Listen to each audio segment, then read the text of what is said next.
السلام علیکم ورحمۃ اللہ وبرکاتہ۔ اس کو نہیں چھیڑنا۔ الحمد للہ الذی ہدانا لہذا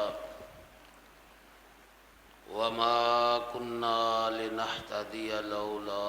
ان ہدانا اللہ۔ اللہم صل علی محمد وعلی آل محمد کما صلیت علی ابراہیم وعلی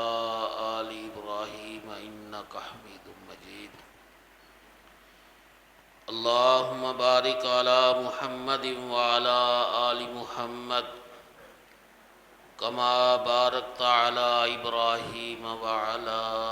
آل ابراہیم انک حمید مجید۔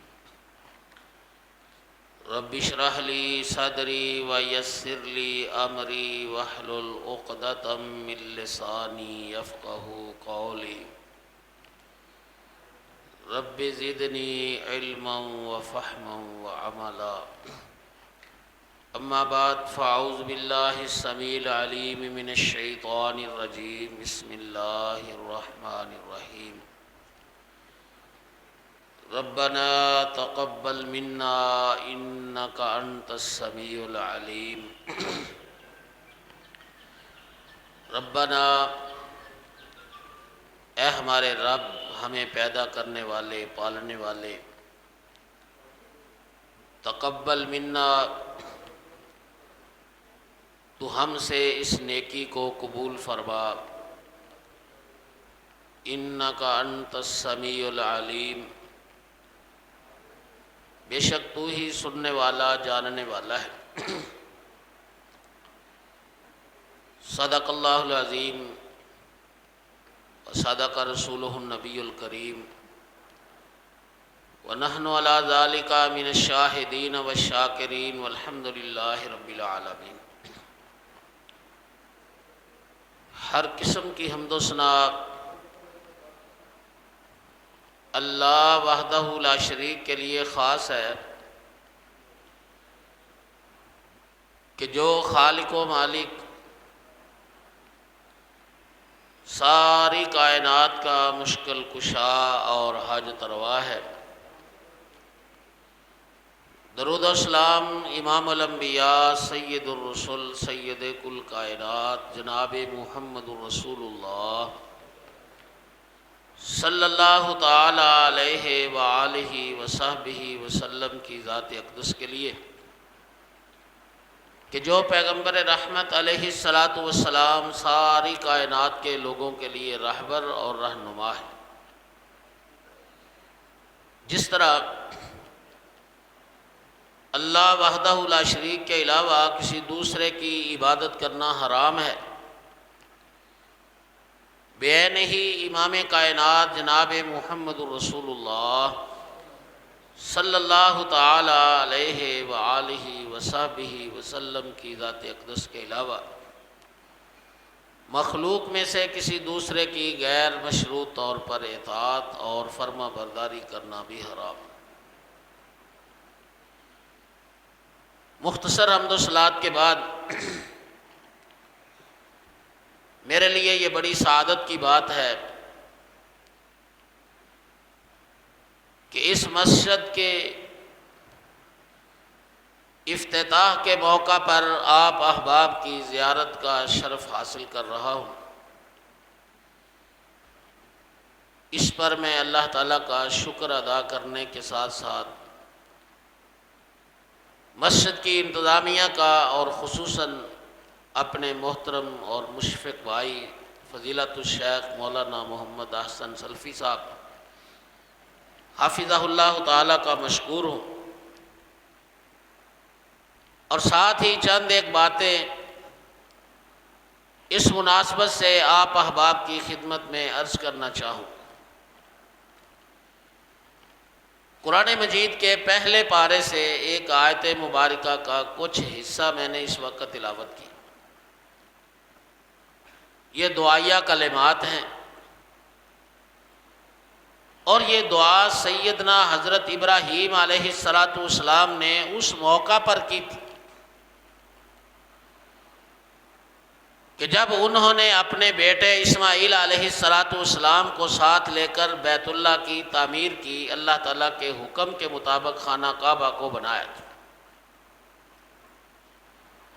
تو بیت اللہ کی تعمیر کے بعد انہوں نے اللہ تعالیٰ سے یہ دعا کی تھی، ربنا تقبل منا انک انت السمیع العلیم،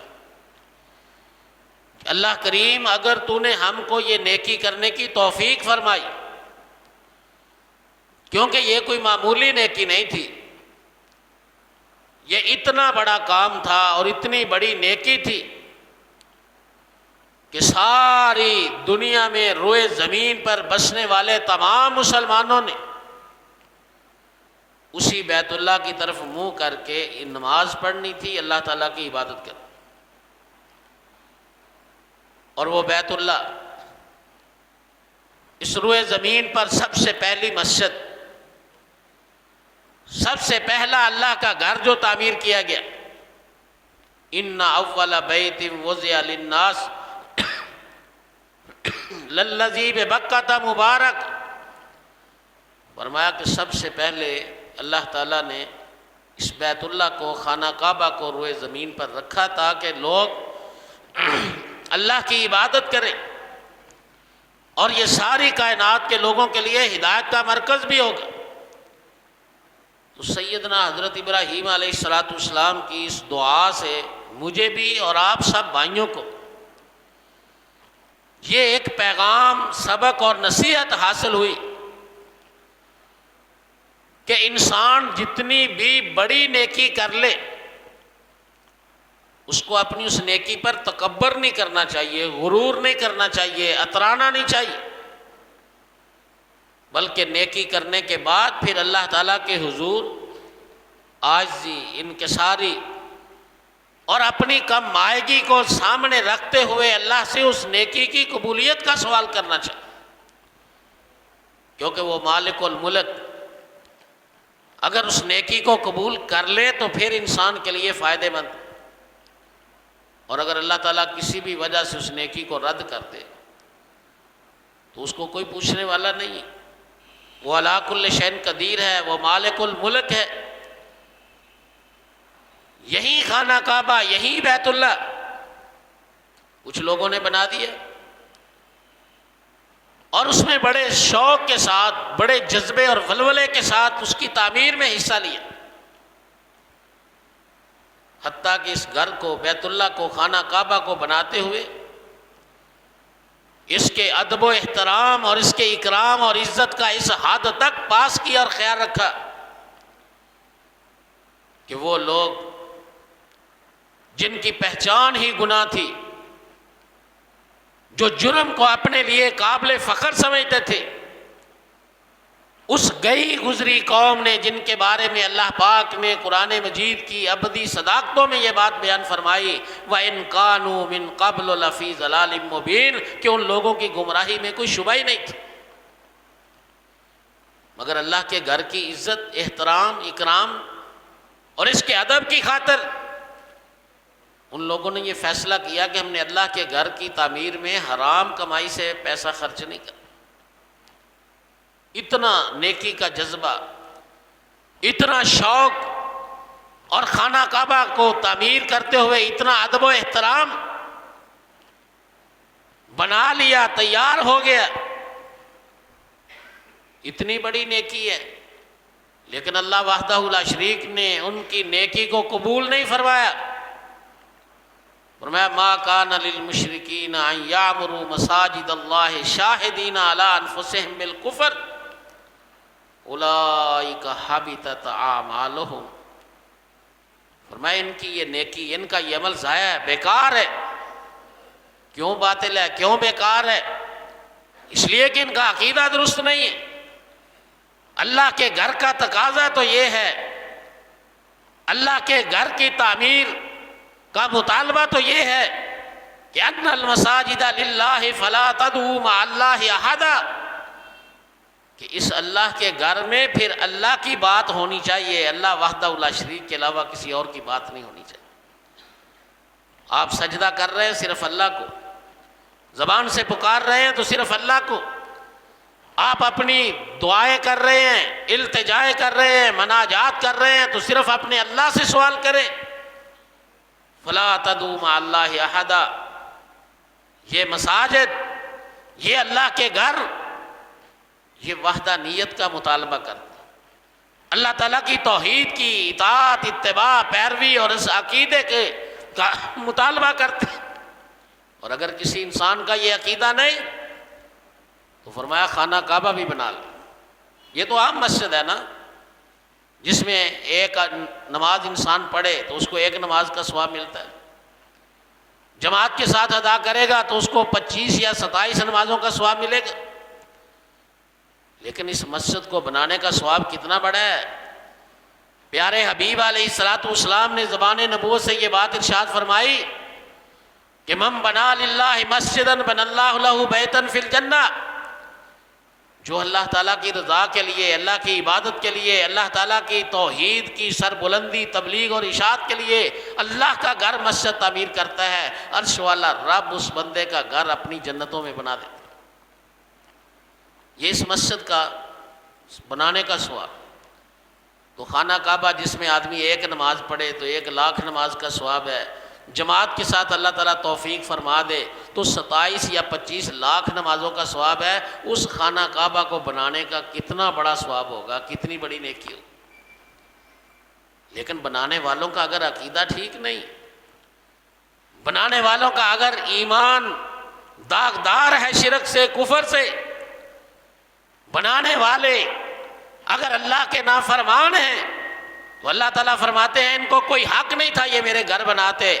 یہ بنا چکے، اولئک حبطت اعمالہم، فرمایا میں ان کی اس نیکی کو قبول نہیں کرتا، ضائع اور برباد ہے، اس لیے کہ ان کا عقیدہ ٹھیک۔ تو میرے بھائیوں، یہ مسجد ہم سے تقاضا کرتی کہ ہمیں اللہ نے یہ توفیق فرمائی، ہم نے اس کو بنایا، اللہ کریم اس حکیم محمد یونس صاحب کے لیے اس کو صدقہ جاریہ بنا دے کہ جنہوں نے یہ پلاٹ وقف کیا اور اس پہ یہ اللہ کا گھر تعمیر ہوا، اور یہ اتنا بڑا صدقہ جاریہ ہے کہ اس اللہ کے بندے نے اپنے لیے تو نیکیوں کا ایک ایسا چشمہ جاری کر دیا ہے کہ جس نے قیامت تک کبھی رکنا نہیں ہے۔ جتنے لوگ یہاں نماز پڑھیں گے، جتنے لوگ یہاں بیٹھ کر اللہ کا ذکر کریں گے، جتنے لوگ یہاں بیٹھ کر قرآن پاک کی تلاوت کریں گے، کوئی بھی نیکی کا کام کریں گے، وہ واعظ و نصیحت کرنے والے ہوں یا واعظ و نصیحت سننے والے ہوں، سب کے اجر اور ثواب کے برابر اللہ وحدہ لا شریک اس ایک بندے کو ثواب دے گا جس نے اس مسجد کے لیے پلاٹ کو وقف کیا تھا۔ پھر جن جن لوگوں نے اس کو تعمیر کیا ہے، اس پہ حصہ ڈالا ہے، روپیہ پیسہ خرچ کیا ہے، وہ بھی اس اجر سے محروم نہیں رہیں گے۔ اس مسجد کا ہم سے تقاضا یہ ہے کہ ہم سب سے پہلے اپنی اصلاح کریں۔ حضرت ابراہیم علیہ السلام نے جہاں یہ دعا کی تھی نا خانہ کعبہ بناتے ہیں کہ اللہ پاک ہماری اس نیکی کو قبول فرما لے، وہاں ابراہیم علیہ السلام نے یہ بھی دعا کی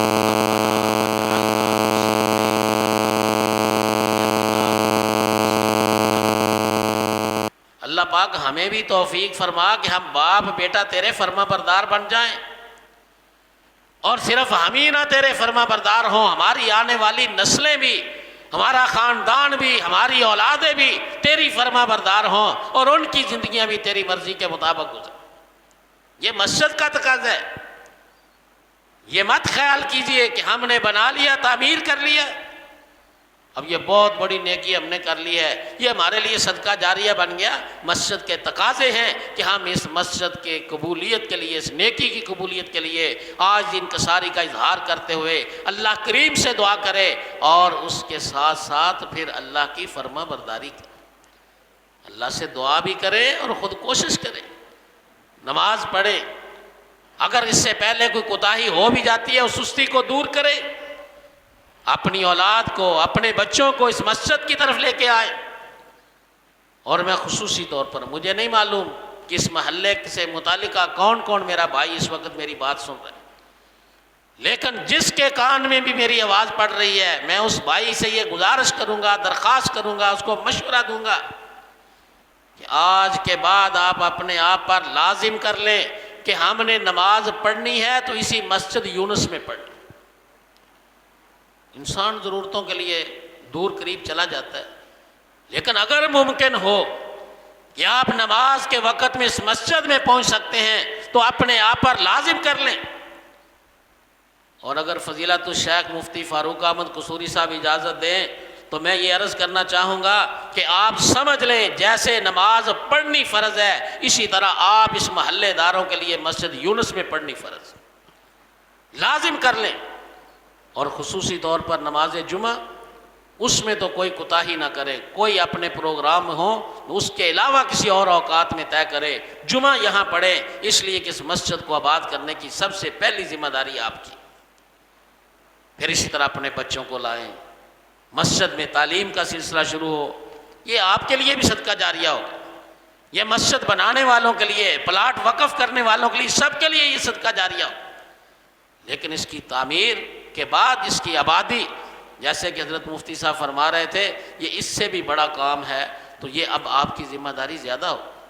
جتنے بھی اس محلے کے، اس مسجد کے متعلقہ میرے بھائی ہیں، احباب ہیں، بزرگ ہیں، ان سے میری دوبارہ گزارش یہ ہے، آپ اپنے آپ پر لازم کر لیں کہ آپ نے ہر نماز اس مسجد میں پڑھنی ہے، وقت پر آ کے ادا کرنی ہے، دوسری جگہوں پر نماز پڑھنے کے بجائے کوشش کر کے نماز کے وقت میں یہاں پہنچیں۔ خصوصی طور پر نماز جمعہ ہے، اس کو تو آپ اس مسجد میں لازم قرار دے لیں۔ اللہ پاک سب کو عافیت کے ساتھ، خیریت کے ساتھ رکھے، اور اللہ پاک زندگی میں آسانیاں پیدا فرمائے۔ کبھی کوئی مجبوری بن جائے تو الگ بات ہے، لیکن آپ جب اس مسجد میں خود نماز پڑھیں گے، جمعہ پڑھیں گے، آپ کے بچے بھی ادھر آئیں گے، محلے دار بھی آئیں گے، اور اگر آپ خود کسی ادھر ادھر چلے جائیں گے تو پھر دوسرا کوئی تو اس طرف توجہ نہیں دے گا۔ تو اس لیے میں آخر میں پھر دعا گو ہوں کہ جن جن لوگوں کا بھی اس مسجد کی تعمیر میں حصہ ہے، اللہ وحدہ لا شریک ان کو توفیق فرمائے، وہ اس کی آبادی کی بھی کوشش کریں، اس کی آبادی میں بھی اپنا حصہ ڈالیں، اور اس کے تعمیر کرنے والوں کو، بنانے والوں کو، پلاٹ وقف کرنے والوں کو، اور پھر اس کی آباد کرنے والوں کو اللہ وحدہ لا شریک دنیا میں بھی اور آخرت میں بھی خوشیاں نصیب فرمائے۔ اللہ پاک ان کے گھروں کو آباد فرمائے، دنیا کے گھر بھی آباد فرمائے، آخرت کے گھر بھی آباد فرمائے، اور اللہ پاک اس مسجد کو تمام متعلقین کے لیے صدقہ جاریہ بنائے۔ اقول قولی ھذا واستغفر اللہ لی ولکم ولسائر المؤمنین والمؤمنات۔